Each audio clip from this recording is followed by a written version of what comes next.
노드 클래시피케이션 문제를 인덕티브 러닝을 통해서 풀고자 한 GCN 모델 중에 한 가지인 그래프세이지라는 모델에 대해서 파이지 프레임워크를 사용해서 구현을 한 거를 같이 살펴보도록 하겠습니다.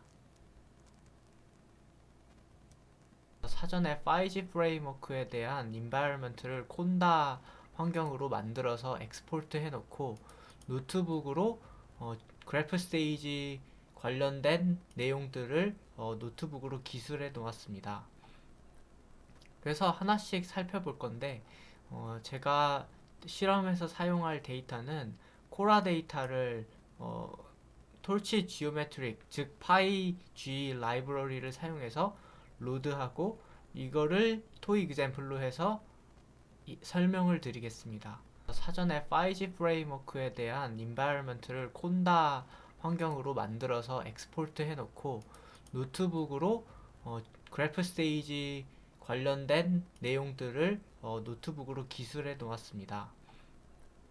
그래서 하나씩 살펴볼 건데 제가 실험에서 사용할 데이터는 코라 데이터를 톨치 지오메트릭 즉 파이G 라이브러리를 사용해서 로드하고 이거를 토 이그젬플로 해서 설명을 드리겠습니다.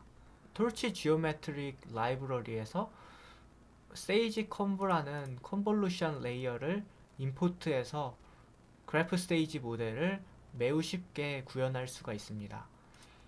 컨볼루션 레이어로 사용된 세이지 컨브는 파이지 더큐먼트에서 그냥 검색을 해서 어떻게 구현되어 있는지 알 수 있기 때문에 굉장히 쉽게 API 형식으로 사용할 수가 있습니다.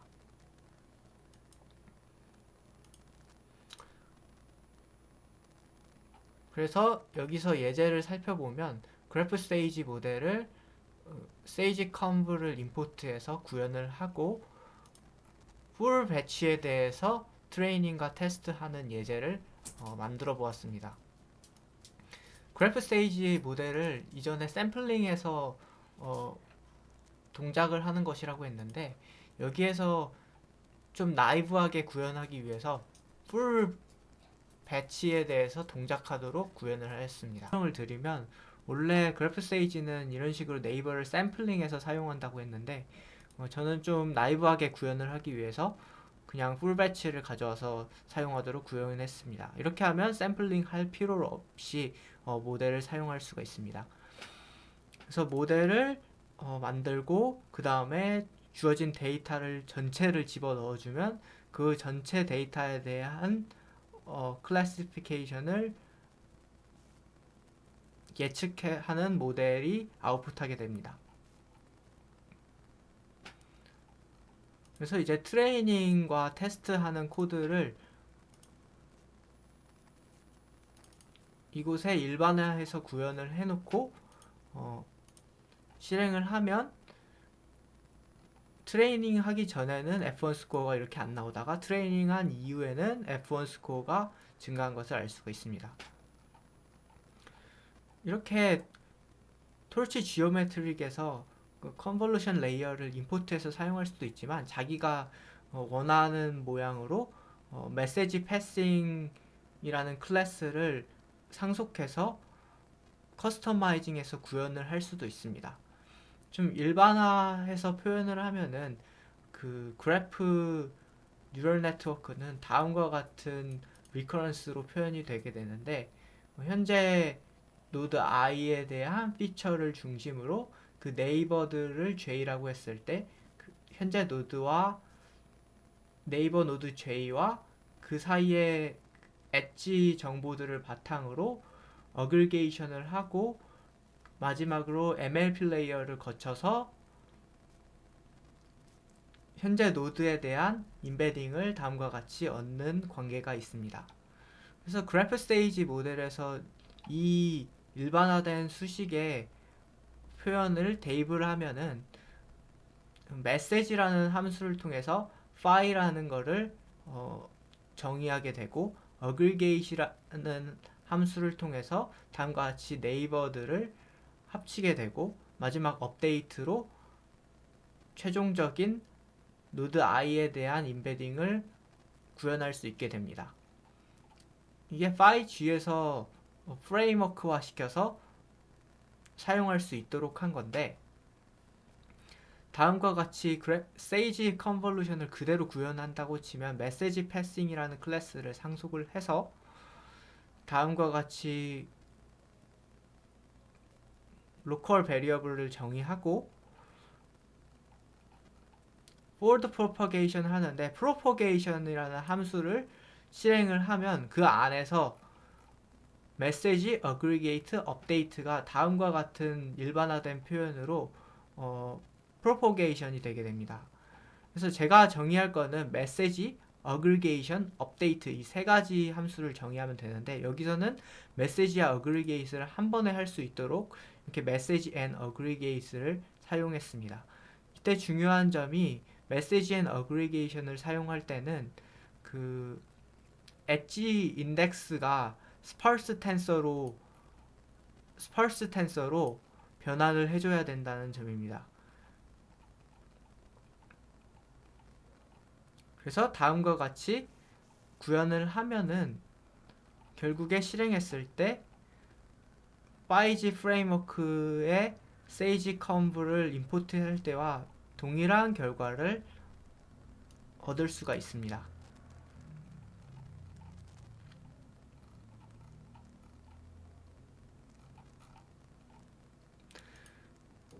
제가 지금까지 말씀드린 거는 풀 배치 상황에서 모델을 임플리멘테이션 한 거고, 실제 논문처럼 동작을 하려면 이렇게 샘플링한 방식으로 모델이 동작을 해야 됩니다.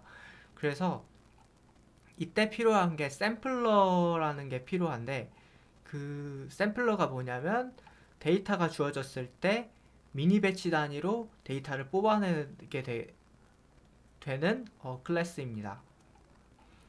이걸 사용하는 이유는 그냥 풀 배치를 사용해서 모델을 학습하고 평가할 경우에는, 만약에 데이터가 매우 방대할 경우에는 모델을 메모리에 로드할 수가 없어서 네이버 샘플링을 해야지 방대한 양의 데이터 그래프에 대해서 사용할 수가 있습니다. 그래서 샘플러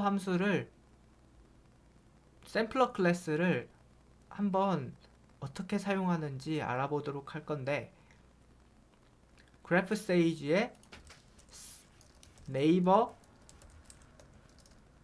로더가 있고 샘플러가 있는데, 저는 샘플러를 사용했습니다. 이 샘플러 같은 경우에는 다음과 같은 얼규먼트를 바탕으로 동작을 하는데, 그 얼규먼트가 의미하는 바는 엣지 인덱스, 네이버 정보들을 넣어주고, 그 다음에 사이즈의 각각 홉에 대해서 홉당 노드에서 몇 개의 네이버들을 샘플링 할지를 정의해주고, 뭐 나머지 이런 옵션들도 있습니다. 그래서 네이버 샘플러를 실행해 보면은 다음과 같이 실행이 되는데, 저는 첫 번째 홉에서는 25개의 네이버들을 샘플링하고, 두 번째 홉에서는 10개의 네이버들을 샘플링했습니다. 그리고 트레이닝 데이터만 뽑아낼 거기 때문에 노드 인덱스로 그 트레이닝 마스크를 넣어주고, 배치를 하나씩 이렇게 샘플링해서 가져와 보면 다음과 같은 결과가 나오는데, 첫 번째 홉과 두 번째 홉 사이에서 그 뽑혀진 바이파르타이트 그래프는 노드 전체 크기가 첫 번째 배치 사이즈가 하나니까 1에서 5개까지 최대 노드가 뽑힌 것을 알 수가 있습니다.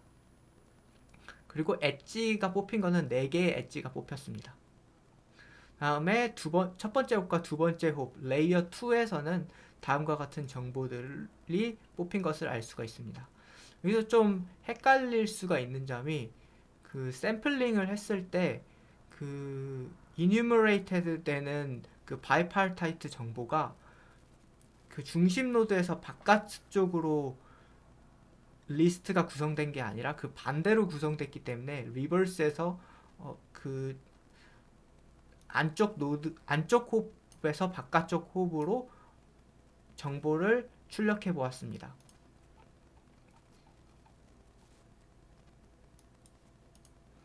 그래서 이렇게 테스트를 해보았고, 여기서 중요한 점이 포지티브 샘플링과 네거티브 샘플링을 해야 되는데, 파이지 라이브러리에서는 그 포지티브 샘플링과 네거티브 샘플링 기능이 구현이 안 되어 있습니다. 그냥 샘플만 뽑아내는 거기 때문에 이 주어진 그래프에서 따로 네거티브 샘플링과 포지티브 샘플링을 구현해서 이 네이버 샘플러 클래스를 커스터마이징 해야 됩니다.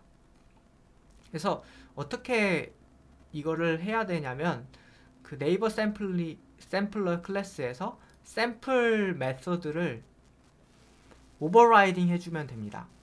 그 샘플 함수에서 랜덤 워크를 통해 포지티브 샘플을 뽑아오고, 네거티브 샘플을 제가 구현한 거를 통해서 네거티브 샘플들을 뽑아온 뒤에 아웃풋을 하게 하면은 네이버 샘플러가 자동으로 그 네이버들은 뽑아주기 때문에 이 주어진 샘플을 네이버들에 대해서도 적용을 해주게 됩니다. 그렇게 되면은 이제 제가 구현한 네이버 샘플러를 통해서 그 포지티브 샘플에 대한 네거티브 샘플에 대한 네이버까지 함께 뽑아낼 수가 있습니다. 좀 더 디테일하게 설명이 들어가면, 포지티브 샘플은 어떻게 뽑아내게 될까요? 그 포지티브 샘플의 경우에는 토르치 클러스터 라이브러리의 랜덤워크 함수를 통해서 뽑아내었습니다. 주어진 그래프 정보가 로우와 컬럼이 주어졌을 때 랜덤워크를 시작하고 싶은 노드를 바탕으로 랜덤워크 함수를 콜하면은 그 스타트 노드에서 그래프 정보를 바탕으로 포지티브 샘플들을 뽑아내게 됩니다. 여기서 워크 랭스가 하나만 썼기 때문에 포지티브 샘플을 하나씩만 이렇게 뽑아내게 됩니다. 스타트 노드들을 바탕으로 그 다음 포지티브는 0에서 1, 1에서 3, 2에서 1, 3에서 4 이런 식으로 그 랜덤 워크를 한다는 게 포지티브 샘플을 뽑는다는 것이기 때문입니다. 그 다음에 네거티브 샘플링은 좀 이게 구현이 어려운데, 그래프 정보를 바탕으로 그 그래프 정보에는 어제이센트 리스트가 있는데, 그 어제이센트 리스트에 포함되지 않은 애들 중에서 네거티브들을 뽑아내고 이러한 네거티브 샘플링 등을 어펜드해서 뽑아내게 됩니다. 근데 이게 굉장히 느릴 수가 있어서 저는 넘바 라이브러리를 통해서 그 멀티 프로세싱으로 처리하도록 하였습니다.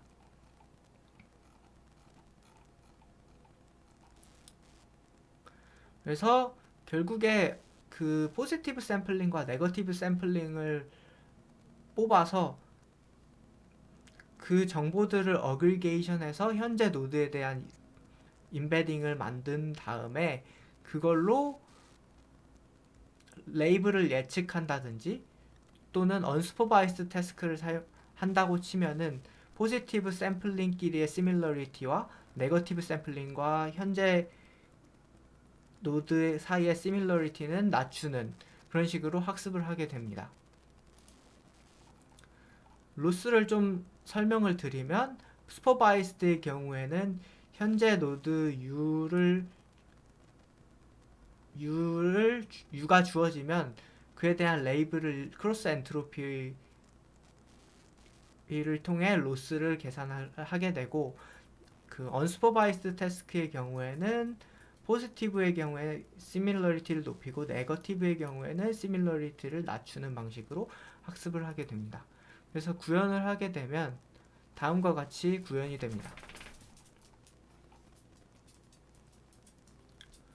여기서 보시면 샘플링을 통해서 forward propagation이 되어야 되기 때문에 각 홉에 대한 정보가 어제이슨스 안에 들어가게 돼서 이걸 바탕으로 다음과 같이 forward propagation을 하는데, 여기서 조금 더 디테일한 설명이 들어가면 그 모든 노드들에 대한 정보가 X고 현재 홉에서 중심 임베딩을 구해야 되는 타겟 노드들을 X 타겟으로 만들어서 넣어주게 되면 이거에 대한 쉐이프는 결국 그 X 타겟에 대해서 임베딩들이 구해지게 됩니다.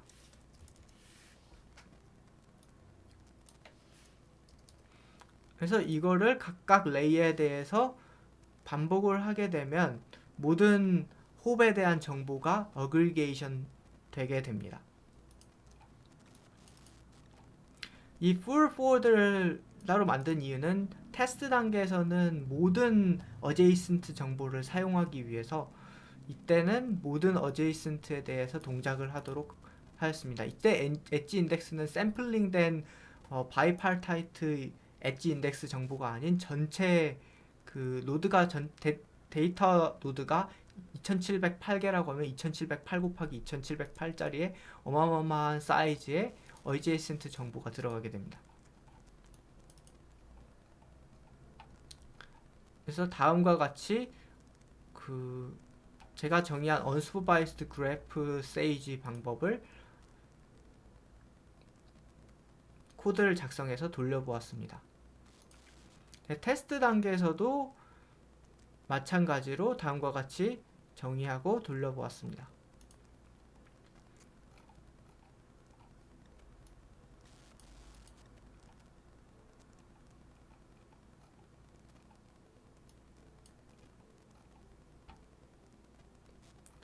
그리고 논문에서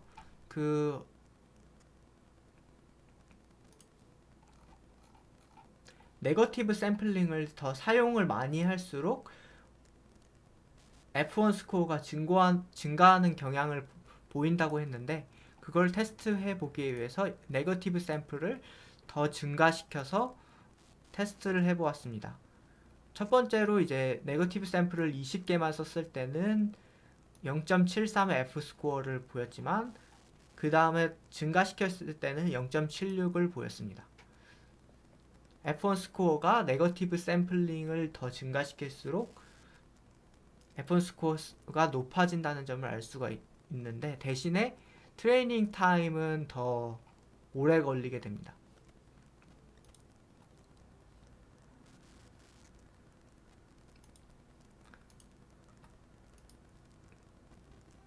할 때는 노트북 파일보다는 파이썬 파일이 보기에 편리해서 파이썬 코드로 모듈화해서 작성을 해보았습니다. 레이어에 제가 구현한 컨볼루션 레이어가 들어있고, 모델 안에 제가 구현한 그래프 세이지 모델이 있습니다. 그래서 제가 구현한 세이지 컨볼루션 레이어를 가져다가 쓸 수도 있습니다. 그래서 파일 구조는 다음과 같이 생겼는데, 아나콘다 환경을 엑스포트 했고, 슈퍼바이스드 태스크의 경우에는 이 파일을 돌리면 되고, 언슈퍼바이스드의 경우에는 언슈퍼바이스드 파일을 돌리면 됩니다. 그리고 유닛 테스트도 간략하게 해보았으니까 참조해 보시면 될 것 같습니다. 유틸스에는 네거티브 샘플링, 네이버 샘플러 클래스가 정의되어 있습니다. 그래서 실험을 해보면 언슈퍼바이스드와 슈퍼바이스드에 대해서 실험을 했는데, 슈퍼바이스드를 돌려보면은 다음과 같이 출력이 되게 됩니다. 그 출력이 된 결과를 보시면은 여기서 네거티브 샘플을 하나도 사용하지 않았고 배치 사이즈 64에 대해서 돌렸는데 F 스코어가 0.815 정도 나왔고, 언슈퍼바이스드의 경우에는 네거티브 샘플을 10개 10개부터 시작해서 1개, 그 다음에 50개까지 돌려보았고요. 그 코라 데이터의 특성이 어제이센트 리스트가 굉장히 적어서 그런지 모르겠는데 네거티브 샘플을 늘릴수록 그렇게 큰 성능 향상이 보이지는 않았습니다. 논문에서 얘기했던 것과는 다른 결과였습니다. 그리고 좀 주의해야 될 점이 슈퍼바이스의 경우에는 네거티브 샘플링을 사용하는 게 좀 의미 없다고 생각하는 게 뭐냐면 그 그래프 스테이지 모델의 언슈퍼바이스드 로스를 보시면